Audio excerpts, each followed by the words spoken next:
¿Y si te dijera que la historia de Jesús que conoces no es toda la historia?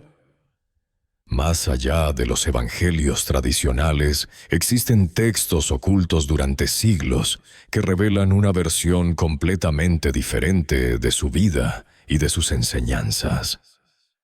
En este video vamos a desenterrar los secretos del gnosticismo. ¿Quién fue Jesús según esta tradición?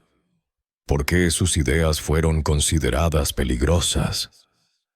¿Y qué impacto podrían tener en nuestra visión del mundo hoy? Esto no es solo historia. Es una puerta hacia lo desconocido. Estás a punto de escuchar algo que puede hacerte cuestionar todo. ¿Quiénes eran los gnósticos?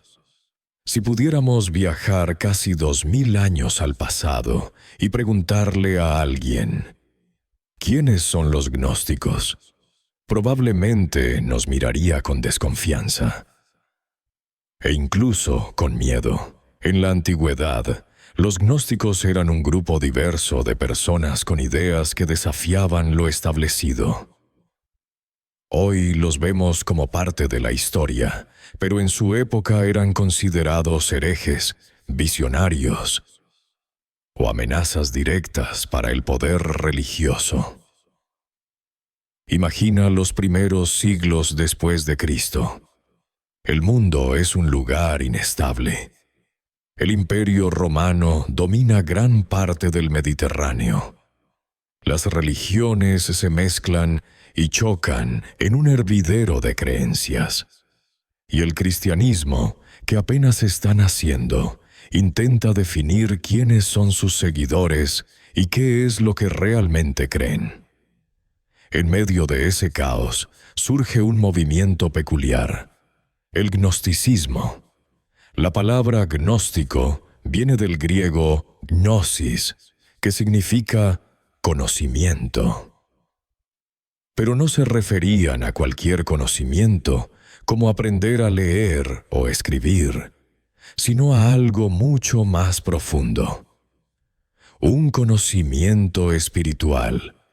Una sabiduría secreta que, según ellos, era la clave para entender el universo, el alma humana y nuestra conexión con lo divino. Para los gnósticos, conocer no era algo solo intelectual, era una experiencia transformadora. Ellos creían que la verdad sobre la existencia no estaba en los templos ni en las palabras de los sacerdotes, sino dentro de cada uno de nosotros. La visión gnóstica del mundo. ¿Qué creían exactamente los gnósticos? Su visión del mundo era, por decirlo suavemente, radical. Según ellos, el mundo material, todo lo que ves, tocas y experimentas, no era una creación perfecta de un Dios bueno y bondadoso. Número. Para los gnósticos, este mundo era una prisión. Decían que el universo material fue creado por un ser llamado Demiurgo, una especie de dios artesano que, aunque poderoso, era imperfecto. Y en algunos textos, incluso malvado. Este Demiurgo habría creado el mundo material como una trampa para las almas, manteniéndolas atrapadas en un ciclo de sufrimiento y desconexión de lo divino. El verdadero Dios, para los gnósticos, estaba muy por encima de todo esto. Una entidad pura, infinita, inalcanzable, habitando en una realidad espiritual mucho más allá de lo que podemos imaginar. Pero aquí viene lo interesante. Creían que dentro de cada ser humano había una chispa de esa divinidad, un fragmento de ese Dios supremo. Y el propósito de la vida era liberarse de las cadenas del mundo material para regresar a esa fuente divina. ¿Cómo se lograba eso? A través de la gnosis, ese conocimiento secreto que solo podía alcanzarse mirando hacia adentro. entendiendo la verdadera naturaleza de uno mismo y conectándose con lo espiritual. Jesús según los gnósticos. Los gnósticos decían que Jesús, el Jesús de los evangelios, no era solo un maestro o un profeta. Para ellos, era un mensajero del Dios Supremo, enviado a este mundo no simplemente para redimirnos de nuestros pecados, en el sentido tradicional, sino para mostrarnos el camino hacia la liberación. En los textos gnósticos, Jesús es una guía que enseña a las almas cómo despertar y escapar de la ilusión del mundo material. Uno de los textos más fascinantes es el Evangelio de Tomás, descubierto en 1945 en Nag Hammadi, Egipto. Este Evangelio no se parece en nada a los del Nuevo Testamento. No cuenta la vida de Jesús ni sus milagros. Es una colección de dichos y frases atribuidas a él, muchas de las cuales invitan a la reflexión profunda y personal. Uno de los pasajes más conocidos afirma, en esencia, el reino de Dios está dentro de ti y fuera de ti. Cuando te conozcas a ti mismo, serás conocido y comprenderás que eres hijo del Padre viviente. Pero si no te conoces a ti mismo, vivirás en pobreza, y tú mismo serás esa pobreza. Esta idea de buscar dentro de uno mismo fue revolucionaria en su tiempo, y sigue siéndolo hoy. Los gnósticos desafiaban la autoridad de las instituciones religiosas, porque decían que no necesitaban intermediarios para conectarse con lo divino. No necesitabas un sacerdote, no necesitabas un templo, no necesitabas rituales complejos. Todo lo que necesitabas ya estaba dentro de ti. Como puedes imaginar, esto no fue bien recibido por la Iglesia oficial, que empezaba a consolidar su poder. Las ideas gnósticas eran una amenaza directa, porque le quitaban poder a las estructuras establecidas y ponían el énfasis en la experiencia personal y la libertad espiritual. Por eso los gnósticos fueron perseguidos, sus textos prohibidos y destruidos, sus comunidades disueltas o absorbidas por el cristianismo ortodoxo.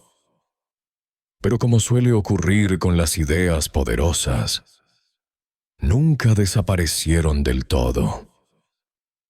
Durante siglos, fragmentos de sus enseñanzas sobrevivieron en tradiciones esotéricas, y gracias a descubrimientos como el de Nag Hammadi, hoy podemos leer directamente sus palabras y comprender mejor su visión del mundo. Las enseñanzas y parábolas de Jesús desde el gnosticismo. Cuando pensamos en Jesús, es casi imposible no imaginarlo enseñando y realizando milagros. Lo vemos caminando entre las multitudes, hablando en parábolas, curando enfermos y calmando tempestades. Estas historias son parte fundamental de la imagen que tenemos de él. Pero, ¿qué significan realmente sus enseñanzas y milagros para los gnósticos? Para ellos, cada palabra y cada acto de Jesús tenía un propósito mucho más profundo de lo que se nos ha contado. Sus enseñanzas no eran solo lecciones morales, eran puertas hacia un conocimiento más elevado. Y sus milagros no eran simples demostraciones de poder, sino símbolos de verdades espirituales, capaces de transformar una vida. Imagina a Jesús sentado bajo la sombra de un árbol, en una colina de Galilea, rodeado de sus discípulos. Sus palabras no eran complicadas, pero tenían una forma misteriosa de quedarse dando vueltas en la mente durante días. Muchas veces hablaba en parábolas, pequeñas historias que parecían simples, pero que escondían significados profundos. Los gnósticos creían que estas parábolas eran claves para despertar a una realidad superior. Por ejemplo, la parábola del sembrador. Un hombre siembra semillas en diferentes terrenos. Algunas caen junto al camino y se las comen los pájaros. Otras en tierra rocosa y no echan raíces. Otras entre espinas y son sofocadas. Y solo unas pocas caen en tierra buena y dan fruto abundante. Para los gnósticos, esto no era solo una historia sobre escuchar la palabra de Dios. Era un mensaje codificado sobre nuestra capacidad de despertar espiritualmente. Las semillas representan el conocimiento divino, el terreno, nuestra mente y nuestro corazón. Solo quienes preparan su interior, eliminan las distracciones del mundo material y se abren a la verdad, pueden recibir la gnosis y hacerla florecer. Jesús decía: quien tenga oídos para oír, que oiga; quien tenga ojos para ver, que vea. Para los gnósticos, eso no era una frase poética, era una advertencia. No todos están listos para comprender el mensaje. No se trataba de memorizar palabras, sino de permitir un cambio interior, un despertar. Los milagros como símbolos. A lo largo de los evangelios, Jesús realiza actos que desafían las leyes de la naturaleza. Convierte el agua en vino, camina sobre el agua, multiplica los panes y los peces, sana enfermos, resucita muertos. Para muchos, estos son simplemente signos de su poder divino. Para los gnósticos, el verdadero significado estaba en lo que simbolizaban. Tomemos el episodio en el que Jesús camina sobre el agua. El agua, en su simbología, representa el mundo material, con todas sus tormentas, miedos y distracciones. Cuando Jesús camina sobre el agua, está mostrando que el espíritu es más fuerte que las limitaciones del mundo físico. Está demostrando que, al alcanzar la gnosis, uno puede elevarse por encima de las dificultades y mantenerse firme incluso en medio de las tempestades de la vida. Otro ejemplo es la curación de los ciegos. En los evangelios, Jesús devuelve la vista a varias personas. Para los gnósticos, la ceguera no era solo física, sino espiritual. Los ciegos representan a quienes están atrapados en las ilusiones del mundo material, incapaces de percibir la verdad divina. Cuando Jesús les devuelve la vista, no solo sana sus ojos, sino que simboliza la apertura de la visión interior, la capacidad de ver más allá de lo visible. Getsemaní. La noche de la angustia. Es de noche en Jerusalén. El aire es fresco, la ciudad está en silencio, pero hay tensión, como si el universo contuviera la respiración. Jesús camina hacia un lugar que conoce bien, el huerto de Getsemaní. Es un sitio especial para él, un refugio donde encuentra paz, donde se conecta con su Padre, donde sus oraciones fluyen desde lo más profundo de su alma. Pero esa noche es diferente.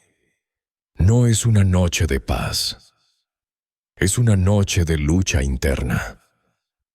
Jesús sabe lo que viene. Sabe que ha sido traicionado, que los soldados están en camino, que su arresto, su juicio y su ejecución son inevitables. Muchos verán lo que ocurrirá como la culminación de su misión, el momento en que su sacrificio cambie la historia para siempre. Pero antes de todo eso, tiene que enfrentar algo profundamente humano: el miedo, la angustia y la duda. Entra en el huerto acompañado por Pedro, Santiago y Juan. Les pide que lo acompañen, que permanezcan despiertos, que oren con él. Pero en sus ojos se nota la lucha interna. Por un lado, su determinación es firme. Sabe que debe cumplir su propósito. Por otro, el peso es abrumador. Se separa de ellos, se arrodilla y empieza a orar. Su oración en Getsemaní es una de las escenas más conmovedoras de los evangelios.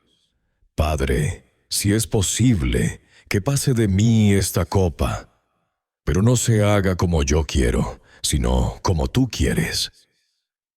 Estas palabras reflejan su vulnerabilidad, su deseo humano de evitar el sufrimiento, pero también su profunda confianza en el plan divino. Para los gnósticos, este momento tenía un significado especial. Veían en la oración de Jesús un espejo de la lucha que todos enfrentamos en la vida. Getsemaní no es solo un lugar físico, es un espacio interior. El momento en que nos enfrentamos a nuestros mayores miedos y dudas. Incluso alguien profundamente conectado con lo divino puede vivir momentos de angustia. La verdadera fuerza no está en evitar esos momentos, sino en afrontarlos con honestidad y valentía. Jesús vuelve varias veces con sus discípulos buscando consuelo, pero los encuentra dormidos. Es fácil juzgarlos, pero también es profundamente humano. Están cansados, confundidos, asustados. Para los gnósticos, esto simboliza cómo muchas veces, en nuestros momentos más oscuros, nos sentimos solos, incluso estando rodeados de personas que nos quieren. Los evangelios dicen que Jesús estaba tan angustiado que su sudor se volvió como gotas de sangre. Para los gnósticos, esto era un símbolo del conflicto extremo entre el espíritu y la carne. Jesús no solo enfrentaba el miedo al dolor físico, sino el peso de la humanidad entera. Finalmente, se levanta. Algo ha cambiado. Ya no se ve aplastado por el mismo peso. Su oración lo ha fortalecido. Ha aceptado lo que viene, no porque sea fácil, sino porque sabe que es necesario. Dice a sus discípulos: «Levántense, vamos». Se acerca mi hora, y en ese instante llegan los soldados, guiados por Judas. Judas. Traición, culpa y misterio. La traición de Judas es una de las historias más impactantes y enigmáticas de los evangelios. Hablar de él es entrar en un drama lleno de lealtad, codicia, arrepentimiento y preguntas profundas. ¿Quién era realmente Judas? ¿Por qué traicionó a Jesús, su maestro y amigo? ¿Fue solo maldad? ¿O hubo algo más? Judas no era un desconocido. Era uno de los 12 discípulos, parte del círculo más cercano de Jesús. Había caminado con él, escuchado sus enseñanzas, visto sus milagros. Algunos relatos dicen que era el encargado del dinero del grupo, lo que sugiere que Jesús confiaba en él para manejar los recursos. Pero en los evangelios también aparece como una figura ambigua, alguien con una lucha interna que lo conduce a una decisión fatal. En la última cena, Jesús anuncia que uno de ellos va a traicionarlo. Puedes imaginar el silencio, las miradas. Uno por uno preguntan, ¿soy yo, Señor? Incluso Judas pregunta lo mismo. Y Jesús le responde, tú lo has dicho. Para los gnósticos, la actitud de Jesús es reveladora. No hay insulto, no hay humillación pública. Jesús parece ver la traición no solo como un acto de maldad, sino como algo inevitable dentro de un plan mayor. Judas ya había pactado con los líderes religiosos. Entregaría a Jesús a cambio de 30 monedas de plata, el precio de un esclavo. Para los gnósticos, este detalle es simbólico.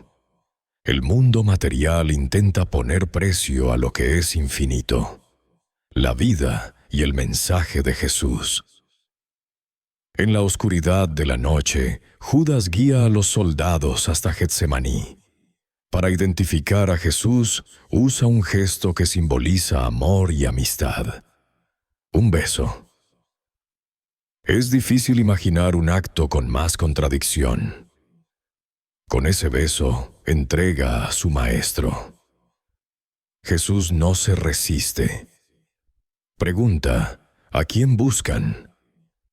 Ellos responden, a Jesús de Nazaret. Y él dice, yo soy.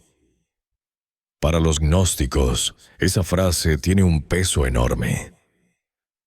Yo soy es una declaración vinculada al nombre de Dios.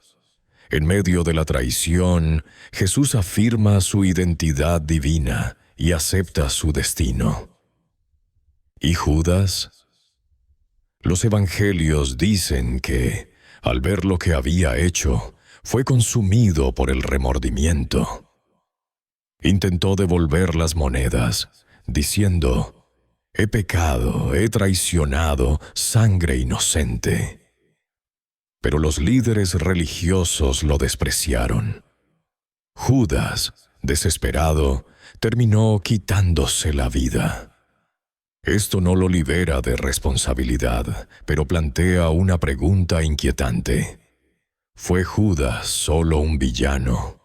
¿O alguien que desempeñó un papel doloroso dentro de un plan que no alcanzó a comprender? La última cena. El símbolo del nuevo pacto. La última cena es uno de los momentos más profundos y simbólicos de la vida de Jesús. Es la víspera de la Pascua judía, la fiesta que recuerda la liberación de Israel de la esclavitud en Egipto. Jesús y sus discípulos se reúnen en una habitación en Jerusalén para compartir una cena que no será como las demás. La mesa está preparada con los alimentos tradicionales: pan sin levadura, vino, hierbas amargas. Pero más que un banquete, esa cena es una despedida y una revelación. En un gesto sorprendente, Jesús se levanta, toma una toalla y comienza a lavar los pies de sus discípulos. Lavar los pies era tarea de los sirvientes, no de un maestro. Con ese acto, Jesús les enseña que el verdadero liderazgo no consiste en dominar, sino en servir. Después, toma el pan, lo bendice, lo parte y se los da diciendo: esto es mi cuerpo, que será entregado por ustedes. Hagan esto en memoria de mí. Luego toma una copa de vino, la bendice y la comparte. Esta es mi sangre, sangre del nuevo pacto, que será derramada para el perdón de los pecados. Con pan y vino, elementos cotidianos, explica algo que va mucho más allá de lo que pueden entender en ese momento. Su sacrificio no será el final, sino el comienzo de algo nuevo. Un puente entre Dios y la humanidad. Una forma de renovar la conexión espiritual. la crucifixión y la resurrección. La crucifixión y resurrección de Jesús son el corazón del mensaje cristiano. Una historia de dolor y esperanza, de traición y redención, de muerte y vida eterna. Jesús es arrestado tras la traición de Judas y llevado ante los líderes religiosos. El juicio está lleno de acusaciones falsas y manipulaciones. Él permanece en silencio casi todo el tiempo. Lo entregan a los romanos, porque solo ellos tienen autoridad para ejecutar. Ante Poncio Pilato, Jesús es acusado de proclamarse rey, un desafío al poder del imperio. Pilato no encuentra motivos claros para condenarlo, pero cede a la presión de la multitud. Elige la conveniencia antes que la justicia. Jesús es azotado, humillado, coronado con espinas, burlado como rey de los judíos. Luego lo obligan a cargar su cruz hasta el Gólgota, el lugar de la calavera. El camino, conocido como la Vía Dolorosa, está lleno de sufrimiento físico y emocional. La gente lo observa. Algunos lloran, otros se burlan, otros solo miran, impotentes. Incluso en ese camino, Jesús piensa más en los demás que en sí mismo. Dice a las mujeres que lloran por Él, que lloren por sus hijos, como si quisiera recordarles que su dolor tiene un propósito mayor. En el Gólgota es clavado en la cruz junto a 2 ladrones. El dolor debe ser insoportable. Y aún así, sus palabras son de compasión.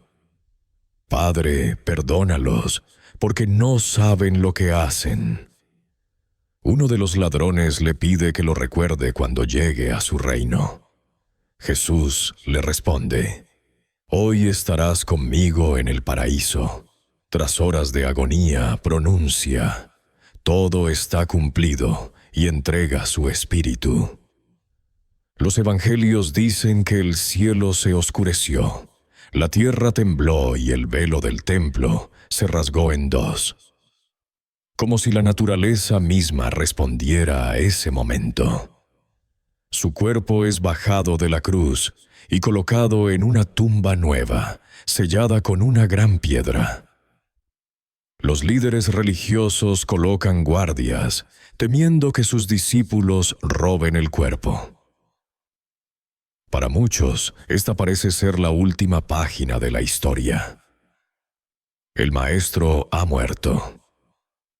Pero 3 días después, al amanecer, varias mujeres van a la tumba para ungir su cuerpo. Al llegar, encuentran la piedra removida y la tumba vacía. Un ángel les anuncia: «No está aquí. Ha resucitado». Jesús comienza a aparecerse a sus discípulos. Primero a María Magdalena, luego a los demás. Come con ellos, les muestra las heridas, les habla del reino de Dios. ¿Qué significa todo esto para nosotros? La historia que acabas de escuchar es una de las más influyentes de la humanidad. Pero la pregunta importante no es solo qué ocurrió entonces, sino qué significa hoy. Imagina que no eres un simple espectador que oye relatos lejanos, sino alguien que forma parte de esta historia. Para los gnósticos, todo esto no era solo una cadena de eventos externos, sino un mapa espiritual. El demiurgo, la prisión del mundo material, la chispa divina dentro de cada persona. Jesús como mensajero del Dios Supremo. Las parábolas como claves, los milagros como símbolos, la traición, el miedo en Getsemaní, la muerte y la resurrección. Todo eso hablaba también de nosotros, de nuestra lucha interna, de nuestras cadenas invisibles, de nuestra capacidad de despertar. La historia de Jesús, vista desde el gnosticismo, no es solo un relato sobre lo que hizo hace más de 2000 años, sino una invitación a mirar hacia adentro y preguntarnos: ¿estoy viviendo dormido en la ilusión del mundo material? ¿O estoy dispuesto a buscar la verdad más allá de lo evidente? Si este video te ha hecho pensar, te ha inspirado de alguna forma o simplemente te ha parecido interesante, te invito a compartirlo con alguien que lo necesite. Tal vez haya en tu vida una persona que esté buscando respuestas, que necesite un poco de luz en su camino. Si quieres seguir explorando temas como este, suscríbete a este canal.